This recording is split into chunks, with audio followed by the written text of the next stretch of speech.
And greetings, everybody, every pony, everywhere. Welcome to Babble with Bronies. I am your host. My name is Elliot, and joining me today, a very special guest, Dr. Patrick Edwards. From which college is it now? I'm teaching at Wofford College. It's in Spartanburg, South Carolina. Okay, thank you. Now, for those of you who don't know him or haven't heard of him, would you kindly tell us what your involvement is in the brony community? Thank you. And I'm very honored to be able to speak with you fans. I also go by my, brony title is Dr. Psychology. And I am one of the lead researchers on a project called the Brony Study. And we started up about 6 months ago, and we have conducted 2 surveys now over the internet. They're web-based surveys. And in order to investigate, look at the brony community, answer some questions about who the bronies are, who they're not, compare the bronies to what I like to call the non-brony population. Let me mention just real quickly, because I know sometimes people are a little suspicious of scientists. My training is I'm a PhD clinical psychologist, so I was trained as a therapist, but I've been teaching now for almost 30 years. I've conducted a lot of research in different areas, but it was about 6 months ago 7 months ago that my 16-year-old son announced to me that he was a brony. And I, of course, like most people, went, a what? And so I spent some time, went on the internet, found out what bronies were, and then decided that nobody had sort of asked any questions of the brony. And in particular, I was disturbed by what I saw as a lot of the myths about bronies. They're crazy, they're gay, they're any number of things like that. They're demented. And I said, knowing my son, if he's involved with something, I know it was a good thing. So I and a colleague, Dr. Redden, we put together our first survey, posted it online, and it was an unbelievable experience because we posted it, then I went on to Facebook, some of the brony sites like Brony, and I put up a note that we were doing a survey, and within 48 hours we had over 1,500 bronies, which Holy is crap. Sort of an unheard of number to get it researched. And we, proceeded. By the end of that first survey, we had a little over 5,000 bronies. So the brony community just was a phenomenal response. And I think partly because they began to realize that, we are scientists. This isn't a joke. And I often get asked if I'm a brony. What I like to say is that I'm not, but I watch the show, I'm a brony booster. And that, I partly because of my son, but also because of everything that I've seen in the data that we've collected, and also in the bronies that I met. I mean, I had typed in here, I just got back not half hour ago from Anime Con down in Columbia, South Carolina. We had the first meeting of South Carolina bronies there, and there were probably about 30 people, and it was just a wonderful group. We sat around and watched the episode that just ran this afternoon. It was a blast, kind of watching it together. So, a great group of people, and what can I say? And so then, just real quickly, to kind of get you up, after that first survey, we went to BronyCon that took place in January up in New York City. I'll be asking you about some. I'm sorry to interrupt you like that. I'll be asking you about that. Trust me. Okay. And that was, and I'll tell you more about it, that was just a hoot. It was so much fun. And it was so well received. So we decided we needed to do a second survey, because, we didn't, even though the survey was fairly long, there were just lots of dimensions of behavior and aspects we had to ask. So we put together a second survey. And then I kind of tell my friends, I like to think that the research gods smiled on us, because I was just finishing the second survey, and we were interviewed by a woman, afraid I forget her name now, but she wrote an article for daily.com, and she did an article, and it was about our study. It was entitled something like "Science Investigating Brony," and it was that was very a good article. positive. Yeah, it was a great article. I mean, she really kind of laid to rest people's questions of it. We're not trying to make it real look or anything. And so then we posted the study, and Equestria Daily immediately put it up on their front page. And within the first 12 hours, we had 7,000 drones taken. Which is, I was literally watching as they were coming in at the rate of 5 a minute.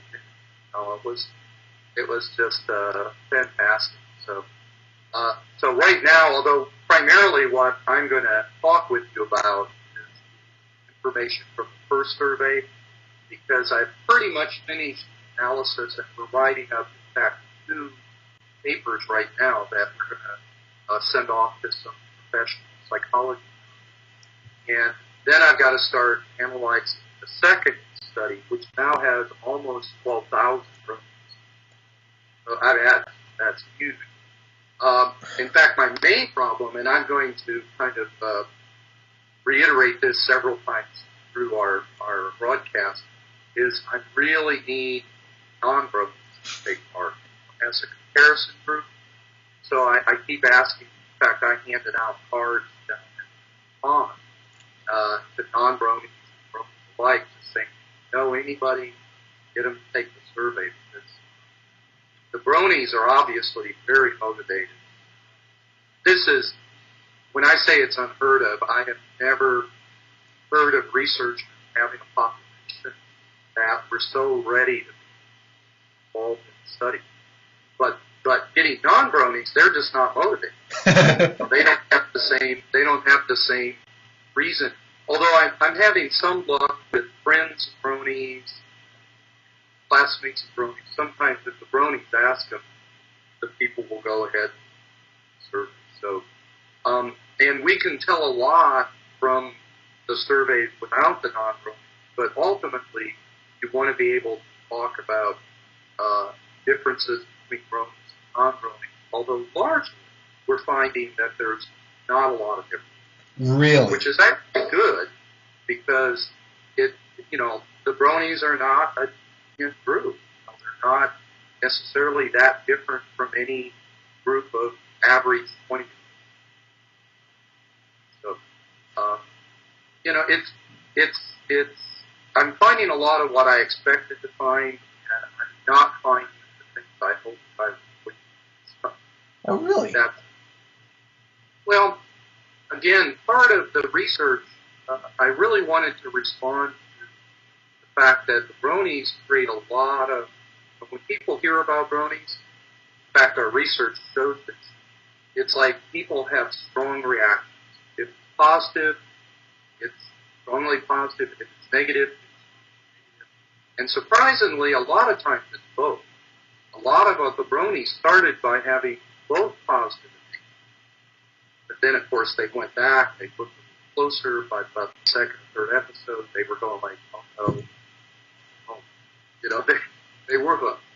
And so, because of that, I think there are a lot of, I call them myths about people just assume it's a bunch of gays, or it's a bunch of old guys who are employed sitting in mother's basement watching cartoons. And basically, I wanted, first of all, to lay to rest those questions. And then also, somebody put it, also we wanted to understand why people become bronies. What is it? Is it something character? Is it about the show? Is it a combination of both things? And so we've also devoted some time asking the question, what is it about the show and the community that is joining? So we wanted to know about the brony, about My Little Pony, the experience, and we also wanted to be able to contrast them with, because I'm just struck by that strong reaction that people have to, and in all honesty, when I first heard, my reaction was, you gotta be kidding, and that's actually probably one of the most common reactions. Yesterday, I presented some of this information about the brony at a professional conference on families, adolescents, kind of emerging internet. And I had about 25 people, and, they all just looked at me like, you gotta be kidding. So that's the universal response people have. But then I want to be able to say to them after that passage is I want to be able to say, well, listen, here's who the brony are. And as my co-author said, what would you rather do? Have your son or daughter watching My Little Pony or playing Grand Theft Auto in which they're killing cops and running over people? And it's sort of like, which would you rather have? And so I think a lot of times people start looking a little differently at the. Well, that's a really good point that you make. Would you rather have them playing GTA or watching My Little Pony? I could say something about that, but you do make a valid point.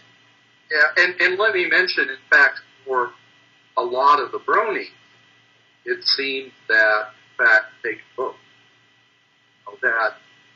Because the bronies, and if you have any population of 20 to 21-year-olds, although they range everything down to 50 up, but most of our bronies on the average are 22.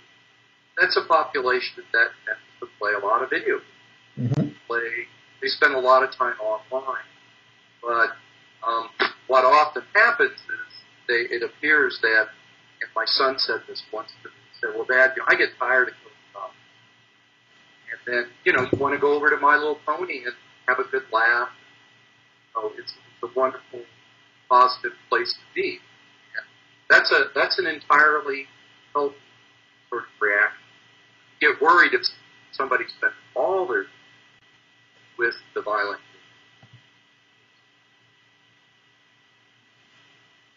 That's a brilliant line right there. Sometimes you get sick and tired of killing everything. That something that says something that's a little bit more positive than that. Something that's not so. Well, we when we talk about health, when we talk like people being sort of like mentally healthy, one of the things we often stress is it's about balance. Mm-hmm. We often say moderation is good, but you need to have balance. I used to, I don't anymore, but I used to work real hard, and I'd go home at night, play an hour or two of World of Warcraft. I loved to kind of get into the world. It was a kind of an escape. It was a fantasy, but then I'd leave it and go back and get my work. So it was a balance. What we're finding is the importance is that you have a balance. My Little Pony, brony community, I think it can act as a very healthy balance. I agree 100% with this. So, why don't I start with where I should have started? And the reason, I always ask these 5 questions because if I don't, someone will. And I find it to be a complete waste of a question. But tell me, let's see. Just tell me, you answered the first 2 already. Your favorite pony from this generation, your favorite character from any generation, doesn't matter.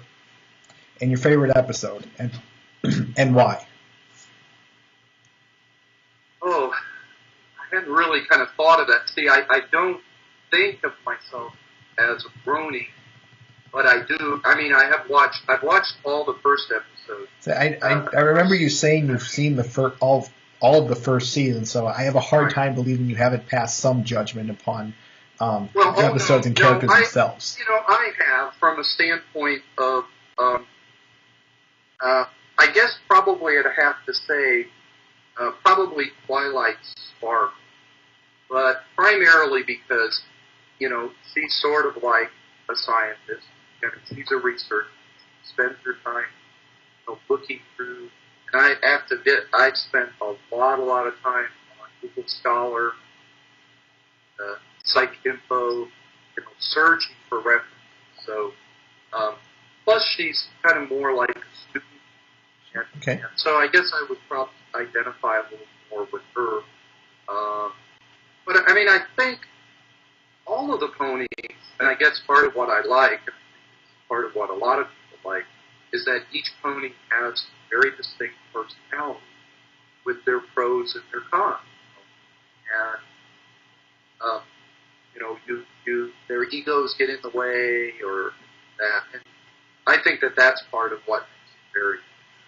But I guess I'd have to say probably Twilight Sparkle, because I see her sort of as a likeness. My favorite episode, trying to think because I guess they all have such a wonderful.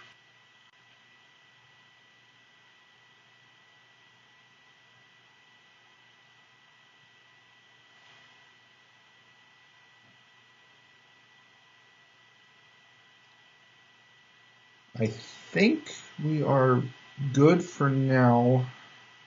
We apologize for the technical difficulty, folks. Our recording program seemed to have crashed on us a little bit. Hopefully, this seems to have worked a little bit. But anyway, carrying on. Professor Edwards, you were talking about your favorite episode. Yeah, and I guess I'm probably going to have to say, and this is maybe only because it's been the most recent one that I saw, was the episode in which Twilight Sparkle kind of came back from her, mourned her past, and I just found it to be that sort of humorous twist, because it's sort of like, well, didn't she realize that if she didn't go back, none of that would have happened, but so I mean, I think it kind of shows how, even as intelligent as she is, she can think and get herself in trouble because she starts thinking this is the off. But I enjoyed all the episodes. You asked about my favorite pony. I noticed somebody put here about Pinkie Pie, which is my son's favorite pony. The one thing I have to say about Pinkie Pie, I enjoy her a lot, but she's so hyperactive, bounce. I can't watch her for very long without just getting this anxious feeling. So it's like, some people would say she yawned something to kind of calm that energy down. But that's who Pinkie Pie is. She's my personal favorite. For the record, she's my personal favorite. Well, Will has a Pinkie Pie hat towards it. We were at a youth camp a couple weeks ago, and they were dancing, big, huge mass of people dancing, but I always knew where he was at, because I'd look out over the group, and I could see Pinkie Pie bouncing up and down. There's where he's at. Pinkie Pie's on the floor. That's cute. I like that story. Oh, mercy. He's something else. Just like, again, all of the ponies, I think that's what is enjoyable about them, is their personalities, which allows such a range of different quandaries. Exactly. But they're all very real. They're things you run across with your friends. somebody can go get some play, or it's just very, very relevant. I can't say it any better. Not that I really want to. So were there episode? My favorite. I thought you said there were 5 questions. Is there another one? Like I said, you answered the first 2.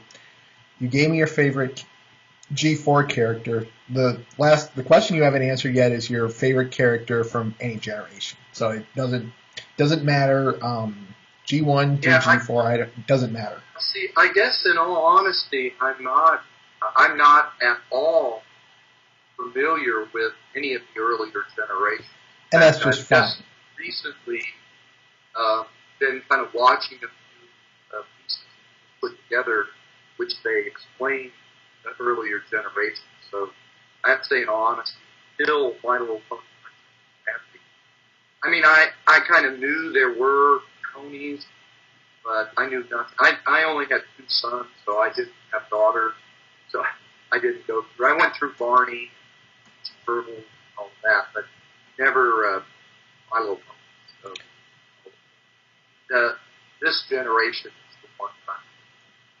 And that's why I often ask that question as if applicable. I forgot to mention that. I apologize.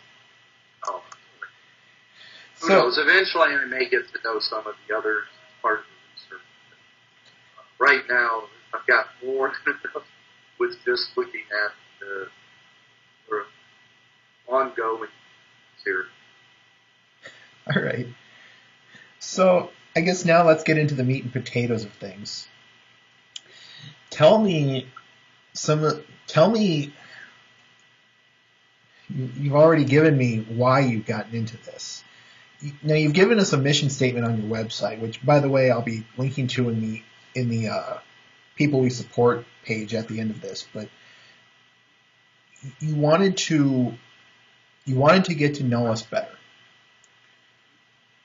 What? I'm just trying to find the right words here. I'm not much of a speaker. What motivated you to do? Or no, you've already answered that. So I'm just going to get to the meat and potatoes of it. What does most of the research tell us from a very generalized standpoint? About the bronies? Yes. Well, also, let me reiterate before I answer that about, in all honesty, if my son hadn't told me he was a brony, been a brony, I really don't know that I'd be doing this, partly because I don't know how I would have come across it.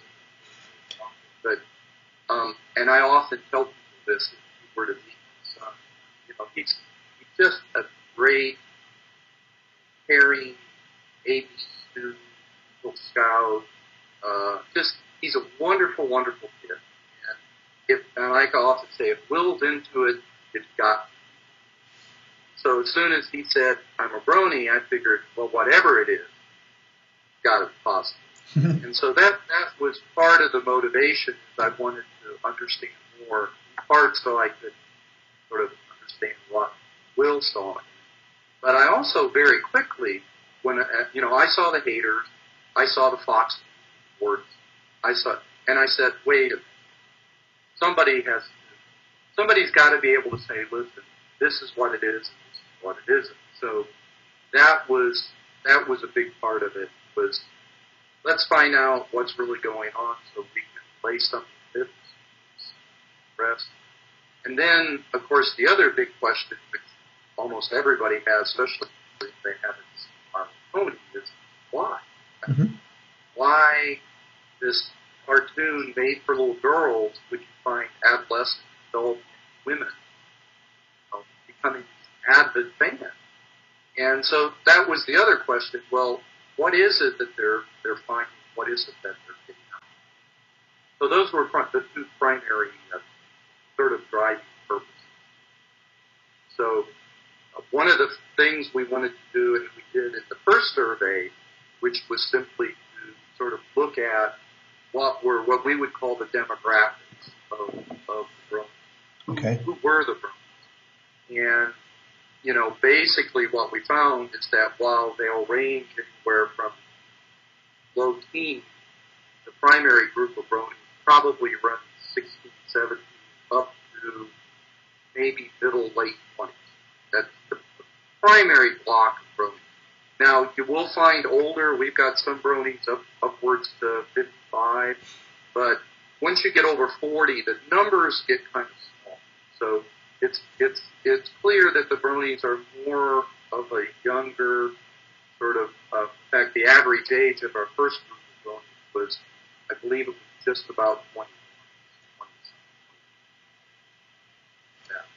So we established kind of age-wise they were. We had also found that while that it was primarily males, it wasn't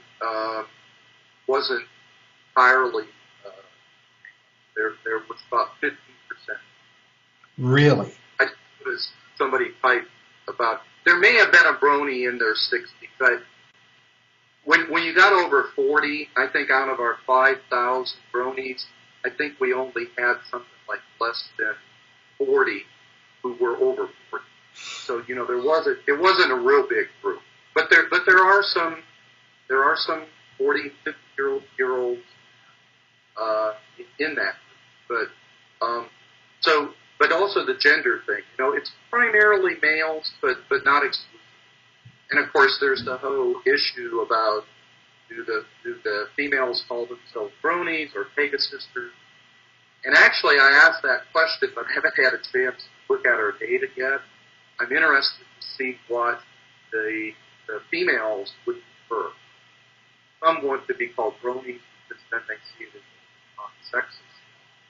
Others, I think, like Pegasisters because it sort of sets them apart, makes them feel a little special. And I think it's just a personal preference.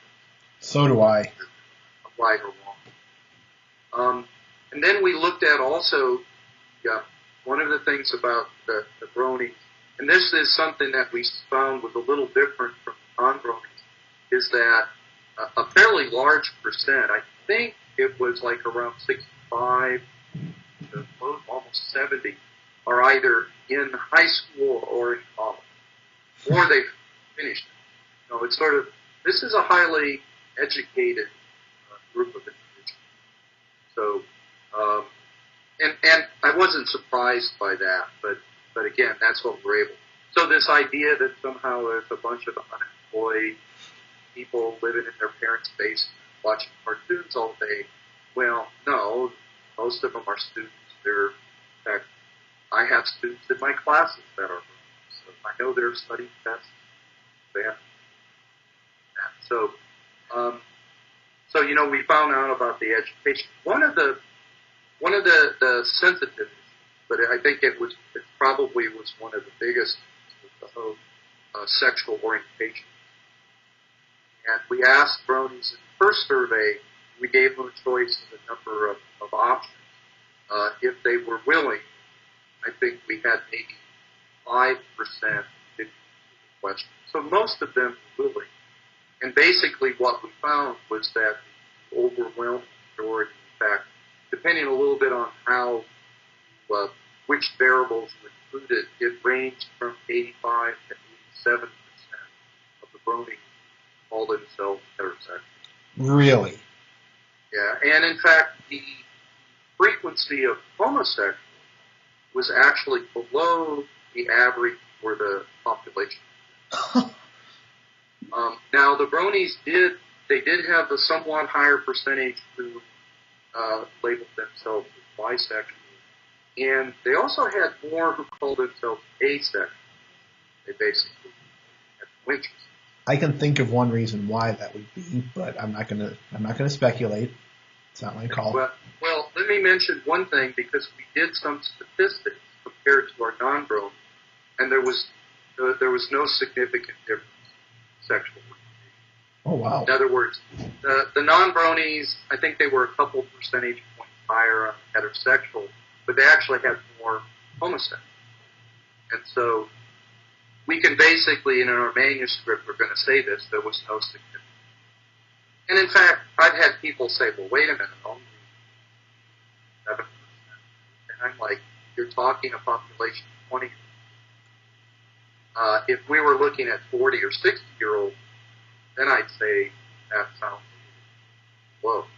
But 16 through 22-year-olds, they're exploring. They're still discovering who they are. So I think that was a big. I've had a lot of bronies who have written us and sort of thank you, because they're so tired of being told by friends or schoolmates and escape. So they were able to point to our study and say. So, also interestingly, we looked in the bronies, because one question that some people had was, well, are bronies just people who like to join? I mean, are they just, is this the fan flavor of the month? And our comparison, basically, there was no significant difference. Bronies sort of tended to be involved with a little bit more, like, play a few more video games, and they rated themselves a little bit higher on the fan scale.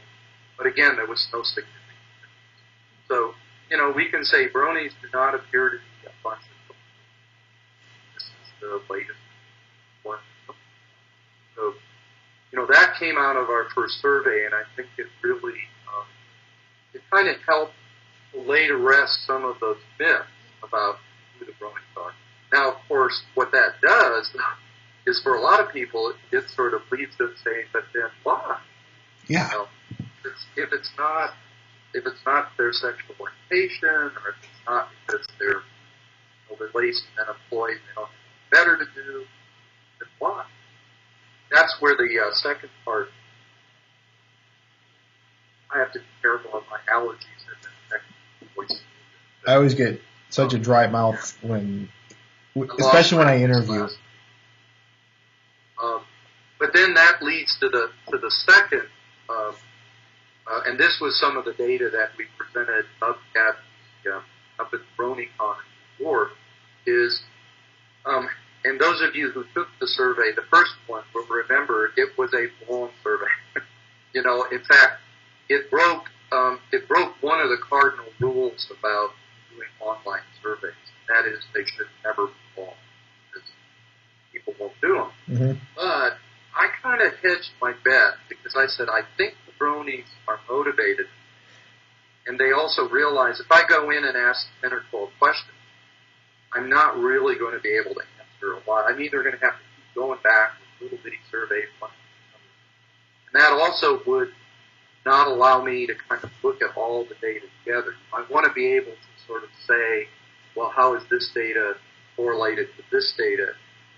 Took them on separate surveys, I wouldn't be able to. And so it was a large survey, but again, the bronies ponied up and, did well on it. And one of the features of it was it was 110 item long, and I called it the brony survey, because it was the part that asked about how did you discover my movie, what you like about the show, watch it with your friends. It had just a lot of questions. And it was based in part upon some literature, sports fandom, about what are some of the things that cause people or motivate people. And one of the frustrating things was that there's no literature, No at what? all relating to bronies. There was no what relating to the bronies? There's no literature or research. Okay. And so the first thing you do when you do a research study is you go out and look at what all has already been done. The problem is there was nothing on bronies. And even I thought, well, okay, no bronies, but I thought, well, what about fans in general? What we call fandom? And there's remarkably little even in the fandom. But I did find some pertaining to sports fans. Okay. So I used that to kind of create the outline of the survey. And then I also interviewed Deb 3 bronies. And that was very, very helpful because they were able to kind of talk about why they got into it.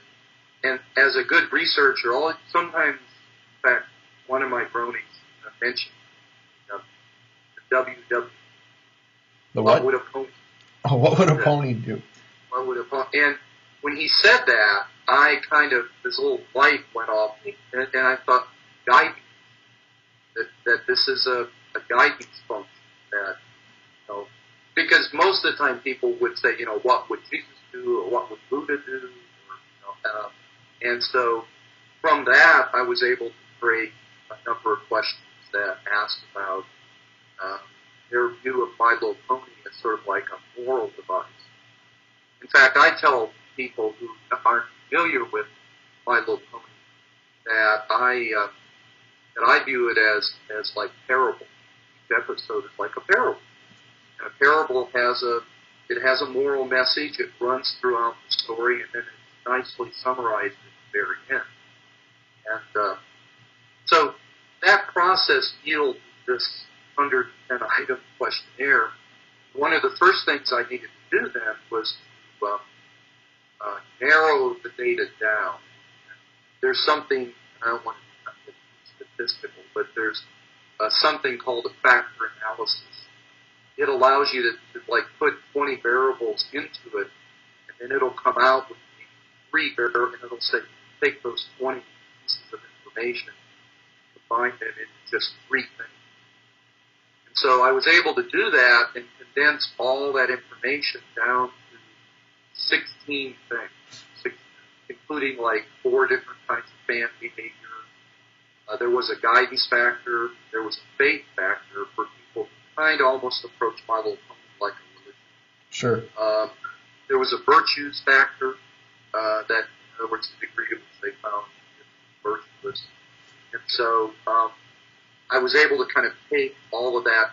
And, you know, that's the useful thing because 110 pieces of information is a lot of information. Get it down to 16, much more. And then what I was able to do is, again, I did what's called a second order factor analysis. I factor analyzed those 16 things. And what I found was that there were basically 2 factors, 2 kind of main themes that ran through all of that data. And one theme was what you could call a social guidance. This was a score. People either scored high on it or low on it. If they scored high on it, that meant that they tended to give bronies the social aspects. They made friends. And I saw it at the con this afternoon. You know, these 30 bronies. You know, most of them had never met each other before. We'd only been interacting on the internet, and yet they were sharing stories. You know, and they were expanding their social network. And as soon as they saw each other and they saw their 20% cooler shirt, you know, even though they didn't know each other, they right away felt closer than with most other people. And so that social aspect, but also the other thing was the guidance aspect. And that's, in all honesty, that's the thing that surprised me the most. Until I started watching My Little Pony, and I think anybody who hasn't seen it doesn't have a clue about the guidance aspect. In fact, some people, when you tell them about it, and I get this at my internet time, people will look at me and go, these people don't go to church, do they? You know? Well, that's actually a question we've asked on the second survey. Sure. Because for a lot of the bronies, they don't. But My Little Pony, in a sense, functions as that moral guidance. I mean, no kidding.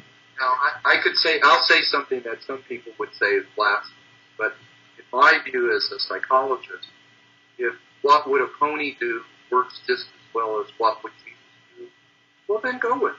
You know what I mean? It's a moral guidance. Both things will lead them to be upright, positive, happy people.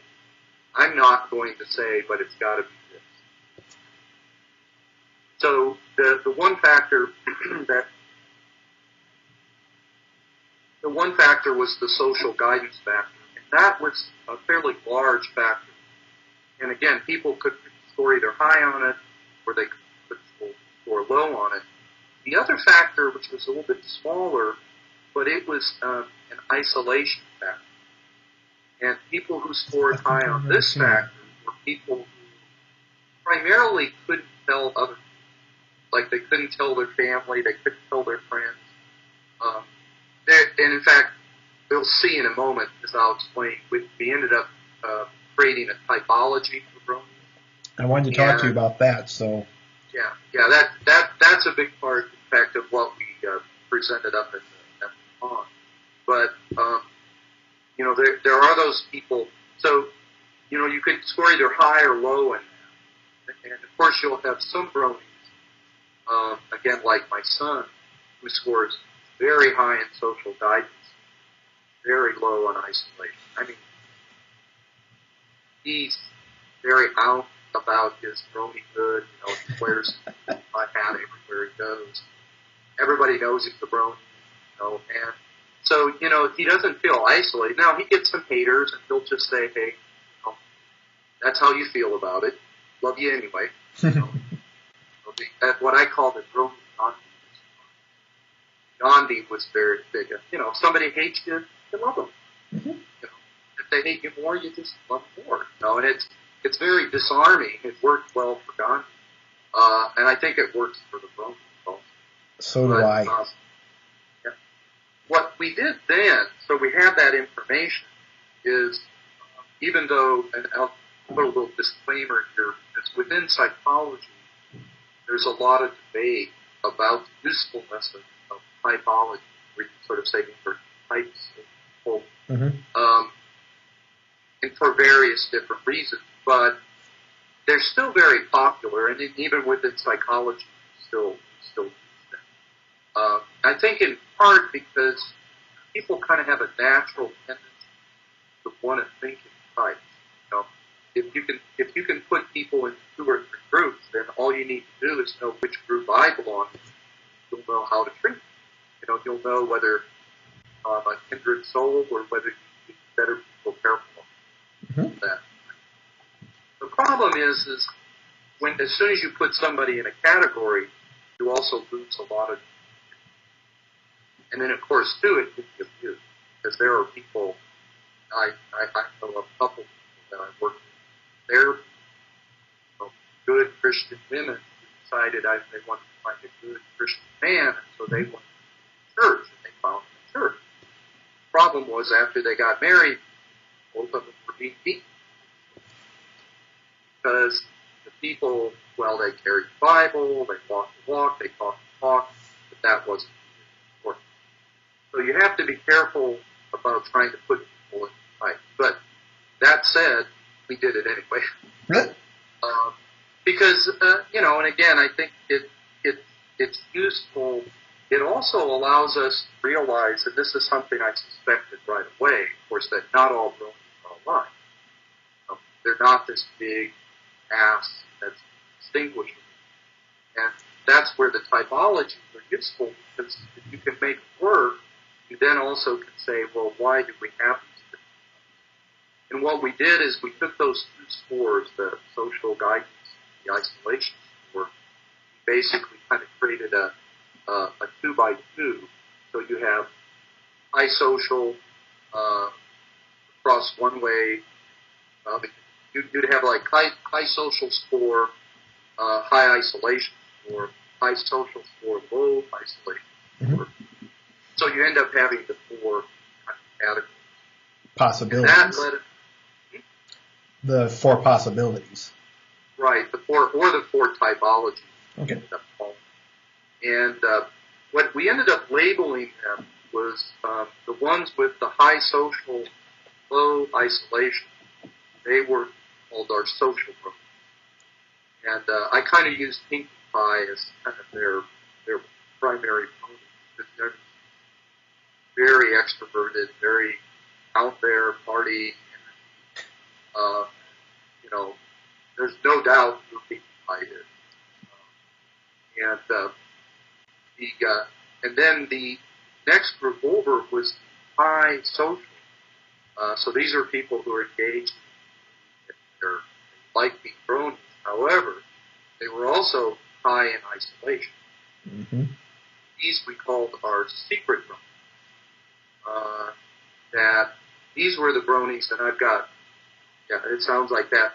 Again, I've got a brony who goes to college up north. We interact a lot. He's kind of helping give it inside perspective. He's a secret brony. And to not say too much, but he's in ROTC college, and like he said, I can't. And also, he doesn't feel like he can tell his game. And so, but he's very engaged. I mean, he's got his pony avatar, very active, very involved, like you, and yet it's also, very limited number of people know that he's actually. And then the group that would need low social, low isolation. These are the bronies who are open about their bronies. In other words, they're okay with telling people, but they're not really involved with the community. They're not the ones who are likely to go to cons. They're not the ones who get on and post things. And I call them independent bronies. Okay. But some of my brony friends keep telling me that those are the hipster bronies. They're there because it's shock value, and it shocks their family, it shocks their friends. But as soon as bronies become more acceptable and it's not shocking, they'll go like shock bronies. And then the fourth group is the low social, high isolation. And these I call the hidden bronies. Because they also even report that they're not, put it the best way, that they're even uncomfortable, irritated by other bronies. So if they're at all involved in community, they're probably the kind who will kind of show up, feel wallflower, not interact. And one of the big questions that I had was, I was going to ask you posted on your website something like you had a question about the hidden brony, or it was something along the lines of, or where are the hidden bronies? Yeah, something like that. Because, well, one of the ways, and let me admit, we've got this typology, but behind that typology, to me, is the question of motivation. What do people get out of My Little Pony community? Because you can ask this question about any sort of say, why does somebody play football? Mm-hmm. Why does somebody read the newspaper? Why do they go to a particular church? It's got to meet some function. There's got to be something they get out. And it was real clear that the social guidance board indicates two of the big functions is the social function. Hey, I make friends, interact with people, and of course some bronies, I like to call them kind of your evangelical bronies. As soon as they convert, they're out there trying to convert everyone. They're trying to convert every friend they have, and partly that's a social aspect. It's like they found something joyful, and they want their friends to share it. And so it's the same function you find if somebody goes to a movie and they really like it. They want everybody. Mm-hmm. So that's the social function. The guidance function seems to be very important for the social secret function. And that's something, well, the second survey, which I haven't kind of fully analyzed, really goes into that much more about. Because what we find is only about 20-25% of the bronies are what you might call church that they go to. So you get a lot of the bronies who don't go to church, and people would naturally say, well, they find guidance. Okay. And I think some of it, maybe again, that's part of the attraction by little ponies is there is that strong guidance, like a parable. Watch them enough, really internalize that message. So, but then that left question, well, what about the hidden bronies? Well, why are they there? Which is part of what led to the second survey, because in the second survey we wanted to look at a couple functions. And again, I haven't fully got that data analyzed, so I can't say a lot about it, but we wanted to look at the sort of purely entertainment function. Okay. And, sometimes people enjoy things just because they're just, I'll be honest with you, and my students know that I'm pretty open about it. I right now am a Glee. You write what? Glee. Glee, the show at the high school Glee club. And I enjoy watching it because I enjoy the singing and the dancing. And it's just entertaining. There's no heavy message, nothing. It's just entertaining. And so that was one function, to the degree to which My Little Pony kind of serves as simply, and you could say a substitute. Well, I could kill more zombies, waste time, or I'll go watch it. Mm-hmm. Get a laugh. But the other thing is a function that's called escape avoidance, where sometimes people will, especially if life's gotten a little rough, they've got a lot of messages, whatever, just like, and so it's nice to have somewhere you can go that turn off, don't worry about the test, don't worry about the relationship, don't worry, you just shut the mind down, laugh. And so part of the second survey sort of looks at that. One of my questions was whether maybe the hidden bronies were using My Little Pony as a real escape. Although let me just say, well, there's two things. I have looked at the second survey briefly, okay. Hoping here for another one start really digest. But one thing that it's led me to do, and I was thinking I was going to have to do this anyway, we created a fifth type because, and I use this kind of like, to have a 2x2, so you put people in the 4 categories. But what happens when you have somebody who's right on the very edge, kind of in the very center? Maybe score-wise, they're social brony by a point or two, but boy, they're awfully close to the secret. Well, what we've done is we've taken the kind of the center, and we sort of say that's a mixed brony. Mixed brony? A mixed brony is a person who doesn't fall clearly in one of the 4 categories. And if you took the second survey, you might remember at the very end, the last question I asked you to indicate how well these descriptions did of you. Mm-hmm. There were 5 descriptions. Well, those were the 5 types. And what that's led me to see, because I did go in and look at that, is that the number of bronies, different categories, by self-report, is different from what I had thought it was at first. What that means is about a third of the bronies are social, about a third of the bronies are secret, and about a third of the bronies are mixed. Okay. And the hidden bronies only make up about 5% of the bronies. And the independent bronies only make up about 4 or 5%.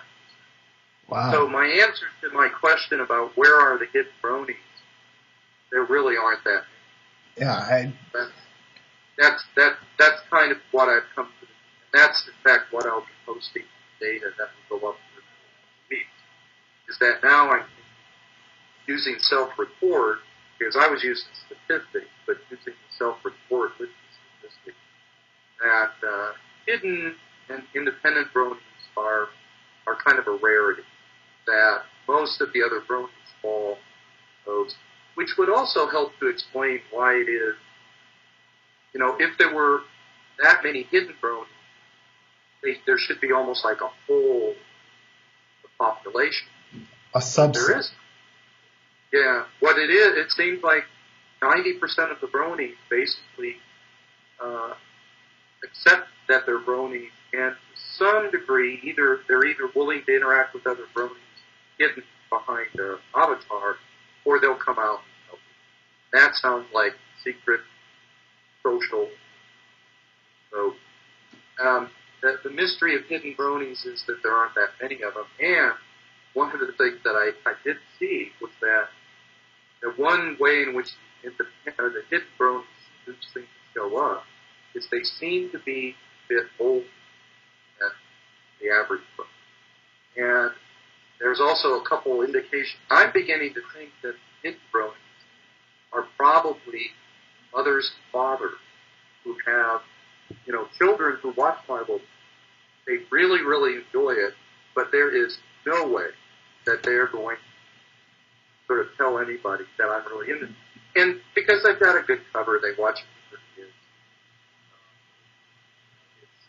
So I think the mystery of the hidden bronies is that there aren't that many of them, and it would kind of make sense. They don't have any reason. They've got family, friends. They don't need social that a lot of other bronies. So, it's I'm really glad that I asked that question, because had I not asked it, we would have probably still been left with this quandary of trying to figure out how many, where were they hidden bronies. So, it's a combination of good questions about what are the things that bronies like, what do they do, but also just simply asking which of these, what's your self-perception? Like you kind of said, you identified yourself as a secret. And so I think we kind of need to go with that, rather than me looking at some numbers and say, oh, no, you Well, good luck trying to find my surveys within the within such a population. There's no way they're all anonymous. But the point is as a scientist, especially as a therapist, those numbers don't mean as much as how you self-identify. In other words, the label you give yourself is more important than if I look at some numbers and say, oh, he should be over here. It's more important how you feel, right? So, that's kind of, in a nutshell, I feel like we've kind of given a much clearer idea of who the bronies are. We've also kind of come up with a typology that would seem to fit for the bronies. And I think what we're going to end up finding is that the difference between the social, secret, and mixed bronies may be a little bit on some of the functions, like the social bronies get more of a social function. I think they all are going to use escape. I think they're all going to report, boy, when I've had a bad day, nothing like watching 30 minutes. Whether it be to distract me, pick up my spirits, kind of like some people will listen to half the watch an episode of Bible. Mm-hmm. So, again, in the end, I think what I'm finding is that the thing about brony phenomena, I often call that the phenomena when I talk to other psychologists, is, if the brony community's object of interest wasn't Bible pony, but it was NASCAR or football or He-Man cartoons or something, X-Men cartoons, people wouldn't be thinking all that much. People would be saying, hey, some of them, but they wouldn't be asking questions like, why in the world are you gotta be joking? Are they gay, or are they ill? But the issue is that the My Little Pony is so non-stereotypical. And I was telling someone at the con today, because they were asking, I said, what's one of the things that's so unique to bronies is, well, a couple of, one thing is it's one of the first sort of, I call it fully internet family. If there was no internet, there would be no bronies. But look at how much artwork, music, everything. It's insane. This all comes out over the internet. But I've been looking and looking, and I'm hard pressed to find any other fandom where the object of the fans is so non-stereotypical. The only thing that kind of comes close, although it was before the internet, was Pee Wee Herman. Pee Wee Herman had generated somewhat of a fan base, but there was also a very strong reaction because people were saying this kind of thing. And because he wasn't your stereotype. And if it wasn't for that stereotype issue, I don't think people would be having a problem with fans. I was at this anime. There was nobody picking. There was nobody kind of saying, a bunch of strings and pull. There was none of it. People just sort of accepted that. So that makes the bronies unique, though, is because of that. The stereotypic aspect. And then the other thing is that the love and tolerance. There are lots of fans. I say I used to be a fan of World of Warcraft, but it's hard to find another fandom where message is such a consistent sort of moral message. Star Trek had messages that were important for each ponder, but they weren't always real clear. They weren't wrapped up nicely. Sometimes they were very insistent. I know somebody just said Pokemon. Maybe Pokemon. I'm always interested in people's ideas because, again, 8 months ago, I didn't know about anything like that. So, some of what I'm having to do is backtrack, try to see if there are other fandoms that are similar that exist. Then I might be able to go in and look at them and see if you see something. But, most of what I see with bronies, as far as why there are bronies, I think it would fit for a lot of other things. The social aspect, escape aspect, guidance aspect is a little unusual, but, not extreme. But it's the stereotype aspect that is so difficult. And that's why it gets such a strong reaction. But then what I often bronies know this too, if you can just get them to watch.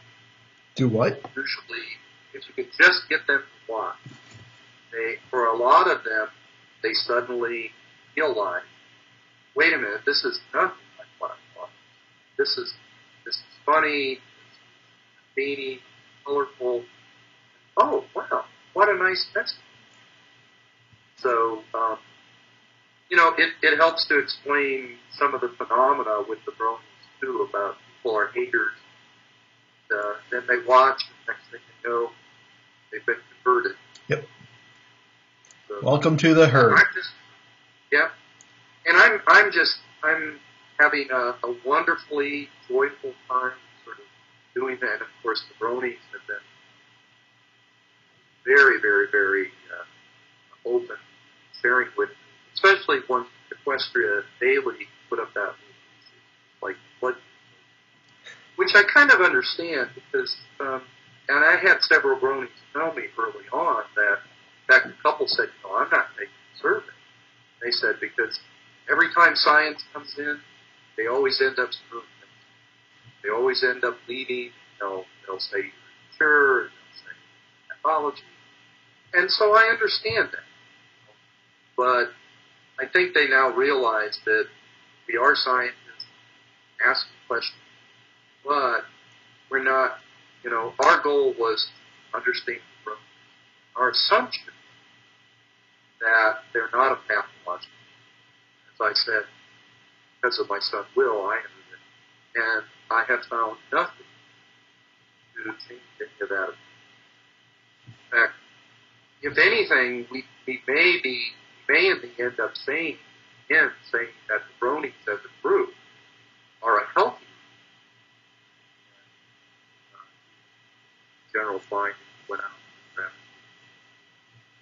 In part because, particularly the social growth, and I look at my son as an example, if you're willing to walk around with a Pinkie Pie hat in public, you're willing to have people say, that's weird, just sort of say, well, love you, man. That's what you do. It's like, what a wonderful sense of self-esteem. What a wonderful sense. Plus, what a balance. You don't let people get angry and upset you. And a big part of mental health is not letting others, learning to just walk away. Walk away. And that's sort of a model for the brony. So, I think we're going to end up saying the brony population, just like I said at the beginning, where do you want your child, your friend to be? Watching pony, or surfing, looking at porn, playing violent video games? You sort of, and in fact, we're writing one of the articles we're writing that hopefully I'll have done in a couple of months. We're going into the professional. We're going to share with them all of these bronies, because I've had 3 or 4 mothers, coaches tell us that bronies saved their children, that becoming a brony gave them a sense of belonging, a safe place to friends, gave them a wonderful sense of relationship with others. And so we're going to share that with the professional community. We're going to say, listen, the brony population may be a wonderful place. If you have a child more social, safe place where they can interact with other people, visit the brony community. And we're also creating this will be posted on the webpage eventually. It may not be for months, but we're creating a form that we provide people. And I've actually asked the bronies, and I've had close to 1,000 answer it, with advice about how to keep it a positive experience. So how do you avoid what I like to call the dark side? Mm-hmm. How do you avoid the brony porn and the haters and all of that? And so, of course, you can't totally escape it, especially if you look around, if you go searching. But we are creating a list generated by the bronies of things that parents, others can do to lessen that. So we want to have that available. So we can say, well, listen, look at the bronies, explore them, and here's some things you can do to sort of try to ensure certain degrees. I also want to mention, I want to educate professional something that I didn't know anything. That was the whole Rule 34. Rule 34, you never heard of that? Rule 30. I had never heard of that, except now, of course, it makes experiential sense, because I tell people, I remember one time I was looking for something. What were you looking for? I was looking for some Disney images to use for a lecture, and suddenly I came on the site, and I'm like, no, oh no, Papa Smurf, don't do that, or the dwarves and Sleeping Beauty. Oh my gosh, no! And I'm like, is there just no? Is there no respect? Is there no? And of course, Rule 34. If somebody likes it, somebody tear it up. I see that Rule 34 rape childhood since 1995. Mr. Ben. A lot of people in the community, the professional community, they're aware that this stuff is out there, but I don't think they've heard that. They don't realize that. It's almost any comedy, any cartoon, any religious belief. You'll find somebody horrible. And it's the nature of the internet. It's also the nature of those people who, and it was interesting to share this with you. I met someone at the conference this afternoon. We got talking, and I was mentioning to him that we want to do a third survey. We may do it here within the next months, but I want to look a little more at this dark side. I want to find out how the bronies do it, and because I want to try to kind of get a little bit of a sense of how much of it is coming from within the brony, and how much of it is coming from outside. Because in a way, I kind of almost view this as like an example of cyberbullying, where you get people who simply, if you like something, they're going to come in. All they want to do is get you upset. They can make you cry. Well, then that's good. They can make you swear at them. Mm-hmm. Then, and so I want to kind of look at that a little bit. But I was talking with this individual, and he admitted said, back when the brony phenomena started, and he said the wars, as he called the wars, started. He said, I was on the other side. He said, I was one of those. The stuff I was saying. Oh, it was horrible, horrible. And then he said, but after a little while, I was struck by the fact that I couldn't get them. They just came back with waves and waves of "I love you," It's just. And he finally said, I just said, "How can this be?" So he watched. Then of course he said, "I became a brony." So I think some of the haters, they're doing it as a reaction. They're doing it. Some of them, I think, it's probably just. And I'll share something with you. It's sort of tangentially related, but when I used to play World of Warcraft all the time, I used to play with my sons. And, one thing is, we noticed one day, why is it there are always these almost naked elf girls running around doing all that? And my son Will said, well, Dad, most of those are 10 or 12-year-old boys. And so I think sometimes, you'll get people who, they're meek and mild and they can't act down their environment. So what they do is they take it where they're anonymous, say horrible, terrible things. So I want to look a little more closely, at that aspect. But to me, that has less to do with the brony, more to do with the reaction. Okay. So now you've mentioned on your website you're going to be publishing all this stuff, or publishing to the professional community, to the professional community. You also made mention about writing a book. Is that correct?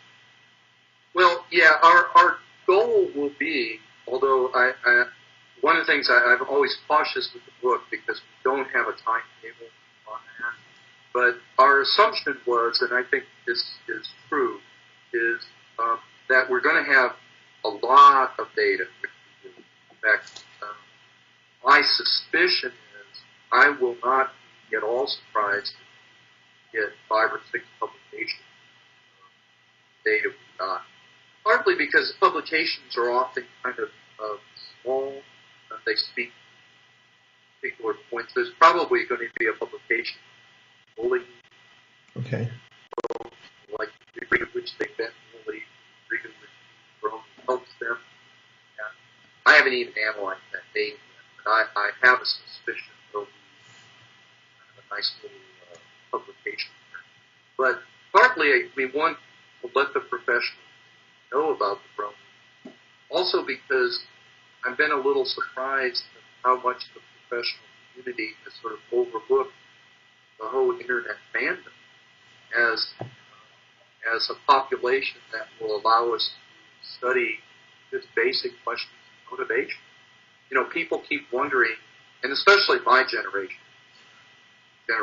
who is really weird, is we are so puzzled by the internet, but we don't realize the degree with young people. I mean, I look out at my class. I laughed about the other day. We're 18 students in my class beginning.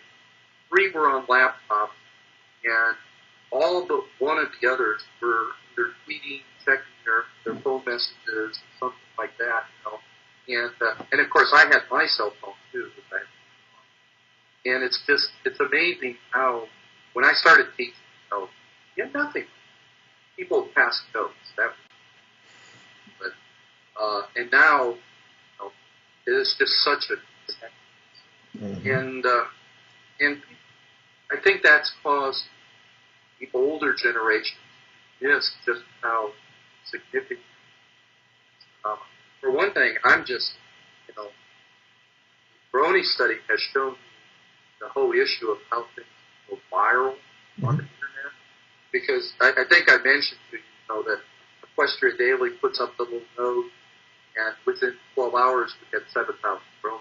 It's like, well, 20, 30 years ago, to get 7,000 subjects, it was unheard of. It would take you, first of all, it would take you months and months and months to get them. Then it would take months to code the data and enter it.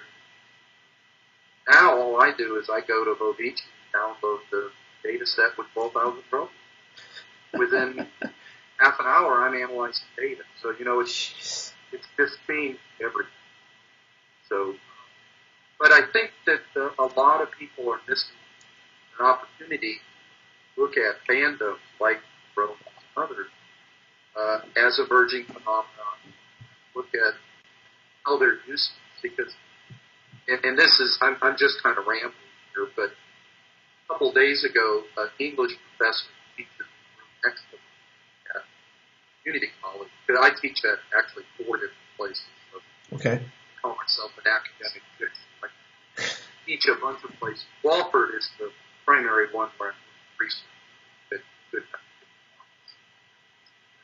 But he came over and he said his students had this long discussion. The younger students were lamenting about the state of morals in our nation. They were talking about the internet, and they were saying, where's this money? People don't go to church. The older students who have kids said, our problem is we don't feel safe letting our kids get onto the internet, And the whole discussion was about this issue of morals, how do we learn what's right and wrong. And then I told them about the brony, and I told them about the ice. And I said, I think the bronies represent the kind of counter phenomena that can come up that can fill that void, because here's a very pro-social, positive message. And I've mentioned Gandhi-like aspects that is over the internet, it's available to everyone.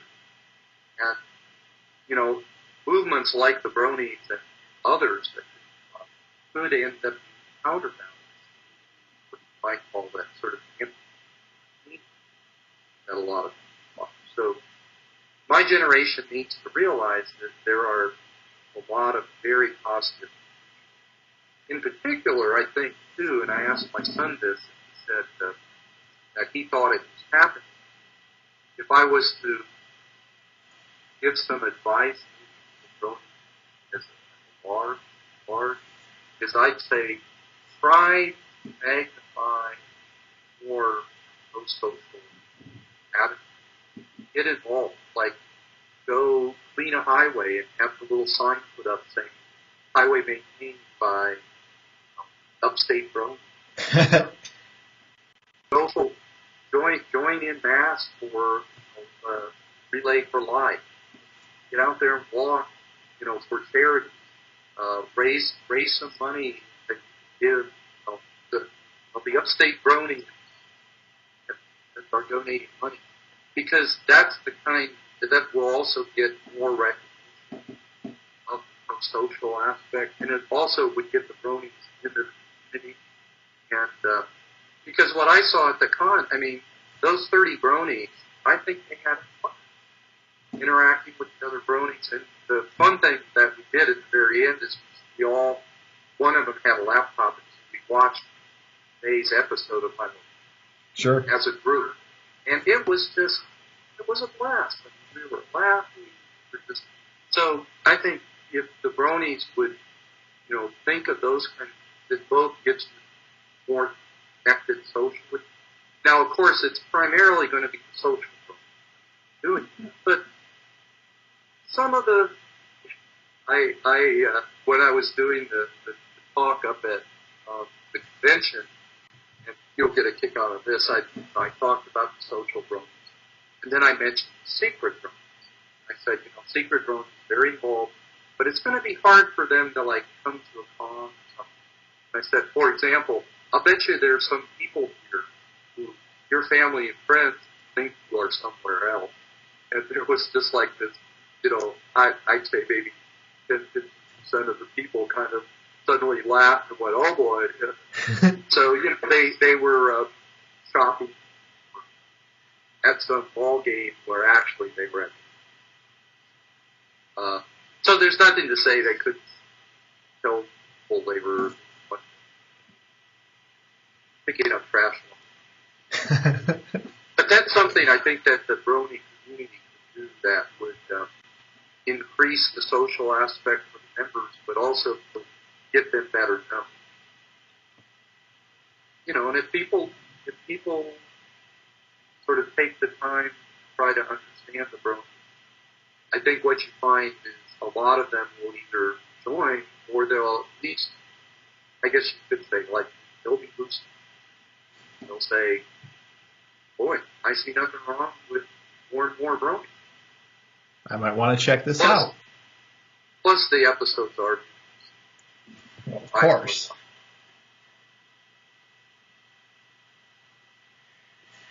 Now, I'm kind of backtracking here a little bit, Doc, and I apologize, but... I have a slight tendency to talk a bit. Say that again, please. I like to say I have a slight tendency to talk a bit. My students always say, I'm not a man of a few words. Oi. That's all right. You've given us a lot, and I love that, and I thank you for it. Well, this is probably something you'll need to watch a couple times to digest, which is, in a way, a lot of what I'm having to do with the bronies. Digest over and over the information. Trying to write up the article is the exercise that really kind of helps try to really focus. Now, the one thing that I'm the most absolute curious about is, I know you mentioned some of the general stigmas and myths surrounding us, but what does a lot of the, and I know you might have already answered this, and I apologize if I am repeating myself, what does the research say about these myths? Well, I guess, the way to kind of answer, a myth, if you think about it this way, a myth is an assumption that people make about something. Like, for example, the assumption that the bronies are basically a bunch of unemployed, lazy individuals who live at home watching TV. That's sort of the myth. And the way you counteract it is you look and sort of say, well, what are the bronies? That's why I say when you find that 65% of them are in fact in school, well, how can you say they're lazy watching TV when they're or like I said, that people will say, well, maybe they're just a bunch of things. But then again, when I compared the bronies and non-bronies, there was no significant difference. In other words, both groups watch TV, both groups play video games. Mm-hmm. And so the way you kind of lay the myths aside is by what the data is. And like the sexual orientation issue, when you say 85 to 87% are heterosexual, that means, yes, there are some who aren't, but the vast majority sort of are. In fact, it was interesting. I was listening to some political discussion the other day, and someone had commented that they said a particular state had voted like 87% Republican. And of course they're going to say that's a very Republican state. And I said, well, think of this way, if I tell you 87% of the bronies are heterosexual, it doesn't make any sense to turn around and say, oh, but it's a gay group because there's 30%. It makes no sense. We wouldn't say that in politics. We wouldn't say that if 87% of the people drove American cars. We wouldn't say, oh, but it's a country that likes foreign cars. We wouldn't. So you lay the myths aside by simply say, also too, the myths, this is my suspicion from actually there's some data that sort of fit with it, is myths are usually arise out of ignorance and or people want they have a pre. And I almost come to the point say if Fox News says it, it's probably Fox News says bronies are a bunch of pedophiles, they're a bunch of 30-year-olds who play at home, watch TV, it's a drug thing, they have an agenda. Anything that's different, anything that's progressive, anything that's about open, caring, sounds liberal. Boy, love and tolerance certainly sounds liberal. They're going to say, they're going to try to make it. And so I think some of the myths are basically coming from those sort of sources. So, also, and I'm not sure it'd be, because I'm still just beginning to look at this data, but one thing we know in psychology, it's called attribution theory, is that when you look at somebody's behavior, and, like I look at you and I say, okay, he has this show. Well, why does he have this show? And in general, the attributions fall into kind of two general groups. They either are thought of as sort of situations, like maybe he likes himself on maybe he feels real important. It's on the cutting. Maybe he likes meeting interesting. Those would be sort of attributions about the situation. Or the attributions are more of a character. Maybe he's real. Maybe he's a control. Maybe, and what I'm finding is that a lot of times the myths people have are often based on those myths. Yeah. For example, it's a gay thing is definitely a character. Or, get this, some of the myths are people are bronies because they didn't play with enough boy toys. Or people are bronies because they were too connected with their mother, or they didn't have a father, or they had too much girl. Well, that's the kind of attribute that's their personality or early experience. You have no control over it. Whereas situational attributes, looking at some of the people, they say, well, wow, maybe they really like the show. The show is funny. Wait, suggest that? Surely you jest.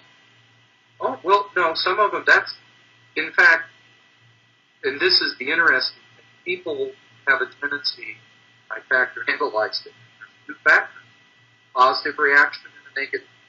The positive tends to be, they must like the show, they must find it. So the positive reaction is very much about the situation. The negative reaction is usually characters. Must be gay, men, must have had a father, those things. Now the interesting thing is, people often have both feelings. In other words, they'll have positive and negative happening. But what ends up happening is a lot of times the individuals who have both, who then let themselves go and investigate, negative fall away, and they are left with positive. As soon as they say, wow, it's because of the show, then guess what happens? They become a brony. Right. But the ones who don't invest, who have this strong negative feeling to start with, they're not going to, they already know. It's Mm-hmm. gay, or it's a bunch of girls, like with too many girls. And so why should I even look at it? Because that's, so the attributes you carry in, part of it, but the interesting thing is, again, if they have that positive, maybe it's a show, then they let themselves watch it. Really, they're going to sort of save that. And this is, to go back to something we talked about at first, this is the stereotype. That this is where the bronies are faced with a situation that you don't see in other fandoms. You know, you have a stereotype that immediately gets activated. Your Bible. People just, oh, what's that about? So you activate both sets. If you get them to investigate, there's a good chance they'll let go of that. Also, too, what we found is the more they know about My Little Pony, the more they hear about brony, better. Because a lot of times, they know about it because, well, why? And so there's a little bit less of a reaction. So it's, I don't know, it's just an utterly fascinating phenomenon. In some ways, you know, the stereotype issue, I was telling someone the other day, it may be both the bane and the blessing. Bane being that people react so strongly, and you're going to get those haters. You're going to get, in fact, I have to share this with you. Okay. I have to take my head. I'm at this anime. I'm talking with this guy who's dressed up like, what was the little groundhog, or what was it that used to race? You know, he was blue. He was always racing. But anyway, he was dressed up like, I'm like my son, but he was dressed like it. And I gave him one of my cards for the brony study, and I said, you know, I'm looking for non-brony. I figured, well, I'll find some there. And he went, brony? You know, and then he made this derogatory remark about, you know, people who like Ronald. And I looked at him, and I'm saying, you've got to be kidding, right? Here you are standing here dressed like a video game character, and you're dissing on the brony. You know, it's sort of like, but, you know. You're one to speak. You know, but the interesting thing is, later I noticed he was drifting around over when we were watching My Little Pony episode, just kind of walking by, kind of looking at, don't look like a weird group. And in fact, none of us were dressed up like characters, you know, except for Will my hat. He just had a pony shirt on. I had my lab coat with my doctor's psychology. But, so, you know, it's the stereotype, but the blessing is that it also makes you see now, and it also gives you a chance, gives you a chance to deal with the haters. Gives you a chance to deal with the haters. Say, anyway, man. And so, you know, it's the bane because it brings the haters out, but it gives you enough to show them. In fact, if somebody hasn't done it, you know, somebody needs to take Gandhi. Yeah, we need a Gandhi. I think he'd be a very appropriate. Except I wonder what his beauty part. Maybe a mandala or the sacred home. That would be a sacred home. It's potential. So I've got one more question for you, and we kind of touched base on this a while ago. Yeah, it's about. It's dark. It's dark. I realize that we're losing our light up. I realize it's about 6 o'clock on your end, so I can understand why you would. Oh, okay. Yeah, I got a couple more minutes. When we talked a while ago, you made some notion about this fan base is evolving, it's going places, and the fan base is evolving. The fan base will go places. What can you tell me about where you think the fan base is going, where it will go, and if potentially why it's going that way?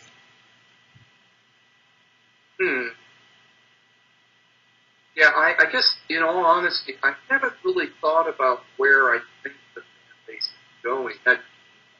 The one thing, this is something that I have glanced at the second survey a little bit, because I had added a couple questions which I asked the brony rate the degree to which their interest has either increased, kind of plateaued, or decreased. Because I was interested in if we're seeing a sense that the crest is beginning to slow on the growth. But what I've seen by just glancing at that is it does not. I mean, 75% of the bronies say their interest is going on. 75%. Yeah, 75. It's either increasing slowly or it's still on a slow. Can you speak up just a little bit, please? 75% say that they're either still very interested and it's growing slightly, or it's still continuing to grow quite a bit. And there's very few who have lost interest. Now, of course, partly you'd say if they really lost interest, they wouldn't be surveyed.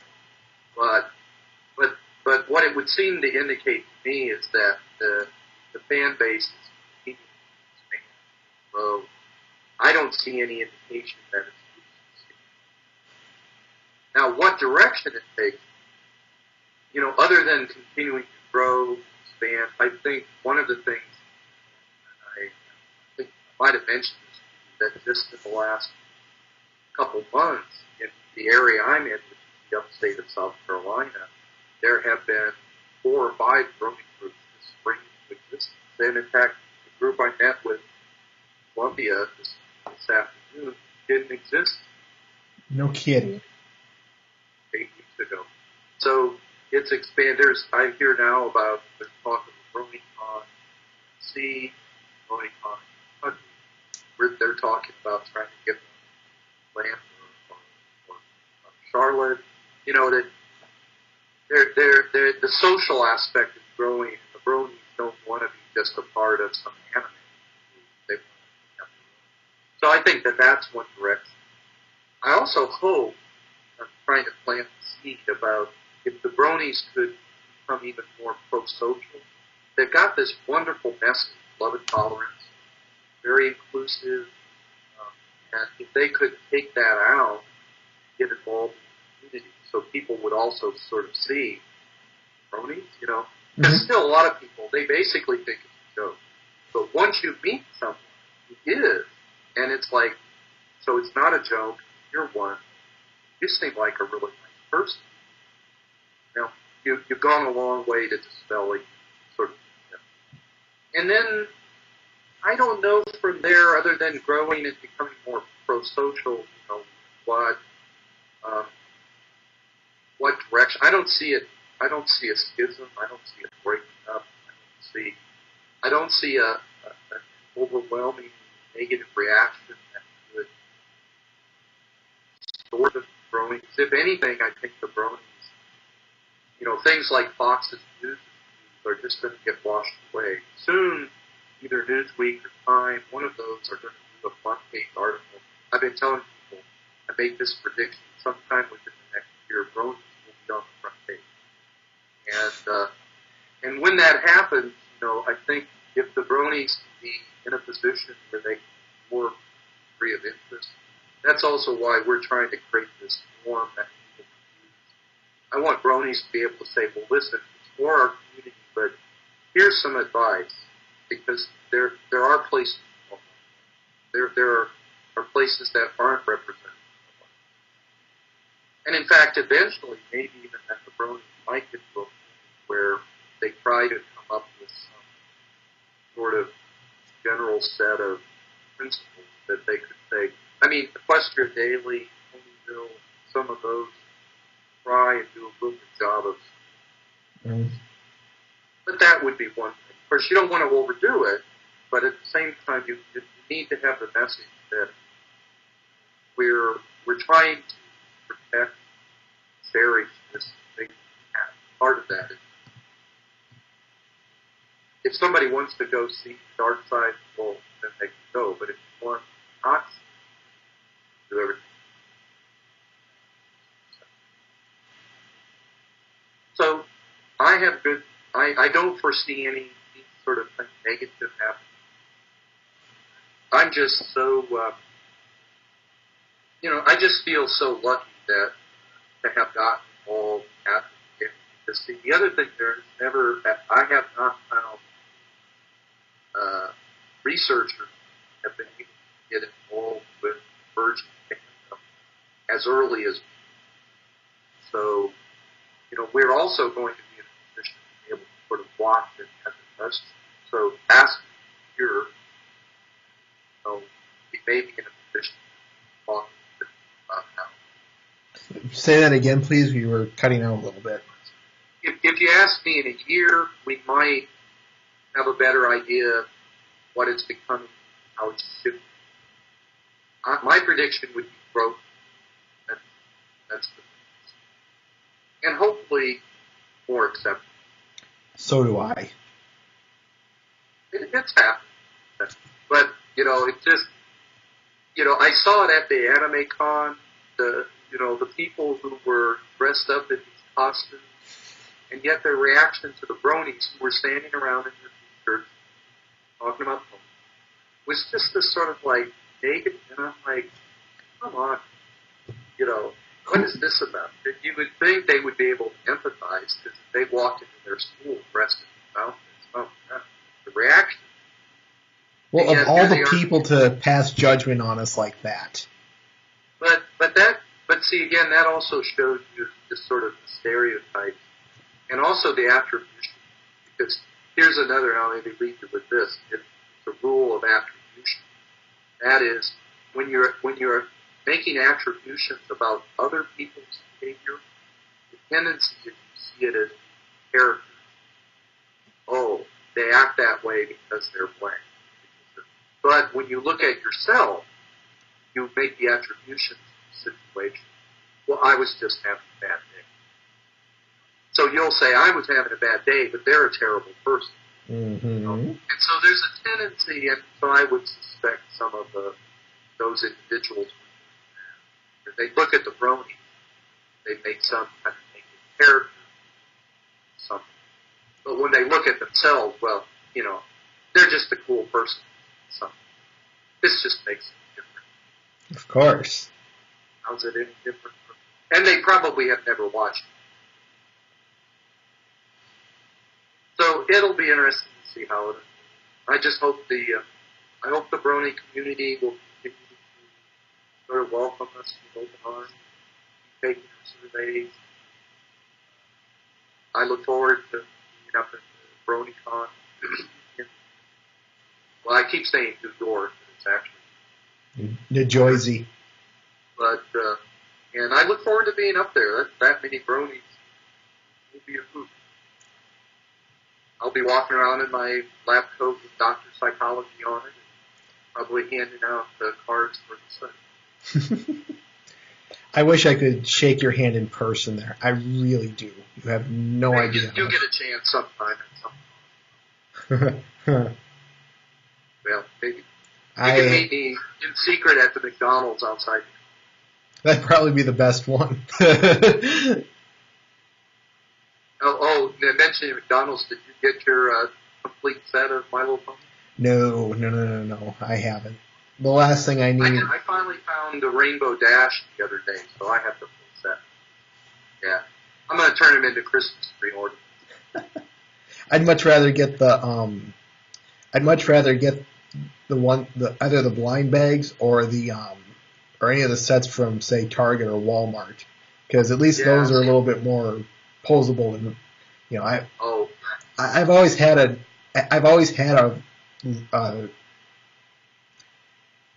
how do I want to put this? I've always been a little bit biased against fast food toys because, just a cheap hunk of plastic designed to keep your kids busy for about 5 seconds, as opposed to the action figures or toys or whatever from, say, Kmart, Target, or Walmart, which are actually have a little bit more quality to them. Well, I'll have to go look at those others. I've just, I think the McDonald's ones are, I gotta say. Sure. Let me mention one thing, though, too. There's going to be another added dimension to my crypto store because I'm also an artist, and one of the things we're doing is we're creating a couple things we're going to market and selling at, including pony cookie cutters. No kidding. A set of cookie cutters so you can make, and I made some for Christmas. We colored them, and they turned out really well. So we'll be selling those, probably a few other things, help cover some of the costs. But also, because the community I think people would like to be able to make pony cookies for special occasions. Yeah, but you'd be biting off the head of your favorite pony. Well, I know. But you could also look at it as you're taking, absorbing their essence. What? Or you could just, keep them and let them get hard. Look at them until the cat or the dog. I was going to say until the dog eats them, or the cat. Or a kid comes by and said, it was a little hard and kind of dry. Once again, this fandom just amazes me with the potential that they have. I have yet to see anyone make cookie cutters, but I just heard that. Well, actually, if you go onto my Facebook page, I have some pictures I posted some pictures of the Christmas cookies. They're Rainbow Dash. And I think you'll find they are very, very attractive. I'll hold your word to it. It's an outlet to my creativity. All right, well, I better let you go. I think I hear the sounds of supper. I was going to say it's 6 o'clock on your end, and I just want to say, Dr. Edwards, thank you. Thank you very much for appearing on my show. I can't stress that enough. Maybe you'll have me back. If the quality of this interview is botchy, I might ask you back because we were getting cut out every once in a while on here. But we'll review it. If the interview went bad, I apologize in advance. Let me just say that. That's all right. All right. So we'll take it from there, and also in a couple more months, I'll have more data. Okay. To discuss the second survey. Yeah, I always welcome my guests back. So if you have new stuff or anything, send it to me. And if you want to appear on the show again and give us like maybe half hour or an hour summary, just contact me, for crying out loud. Well, people don't contact me.